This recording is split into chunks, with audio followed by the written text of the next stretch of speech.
Ланец маркети условувал купувачи викендов. Ова е само еден од бројните прекршоци кои што ги направиле трговците изминативе денови. Казните се бројат во илјадници евра, особено за дел од трговците на голем, кои што грубо ги прекршиле правилата. Државните пазарни инспектори периодов се со полни раце работа, по неколкуте економски мерки донесени среде криза.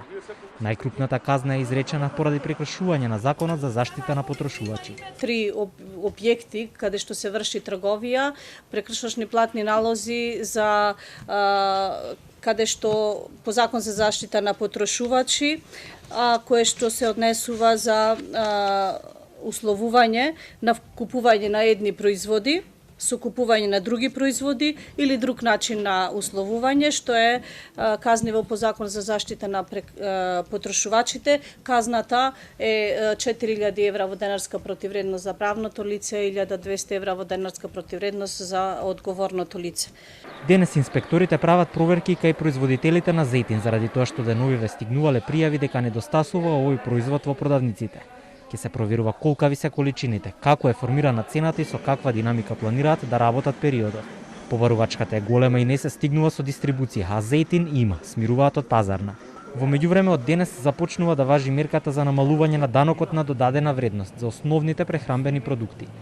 Со ова производите како леп, брашно, млеко, шеќер, зејтин, месо, ориз и јајца ќе се продаваат без ДДВ, а маркетите треба да издаваат фискални сметки за овие производи со ДДВ од 0%. Но за граѓаните ваквите мерки се само шминка на реалноста. Ке влијае, али многу малку, нема да го решат проблемот на сиромаштијата. Треба појаки, порадикални мерки ако сака стварно да им помага. Тоа се само шминка. Нема ништо да помогне. Ако се задолжи утре државата, стварно да се задржи во интерес на граѓаните, не да се задолжи за да покрива некои дупки таму што нерационално трошат, купуваат и така натаму. Мора домаќински да се работи. Не би ги намалил ДДВ, зашто од ДДВ се полни буџетот, ќе ни требаат пари за другите работи, ги затворим образование, не знам, ни треба на пензионери се кажат. Треба се размислува тоа тие дупки во буџетот како ќе се покријат од друго место. Треба се води сметка и за покачување. Луѓе имаат мали примања, мали пензии, треба се води и за тоа. Некоја средина, многу паметна политика треба да се води. Тоа е ситно.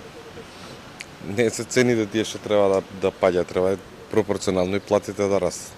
Основните производи ќе се продаваат со 0% ДДВ не цели 3 месеци или до 31 мај. Од владата очекуваат дека со оваа мерка ќе се изврши надолен притисок врз малопродажните цени на производите и барем некако ќе се амортизира неминовниот пад на животниот стандард.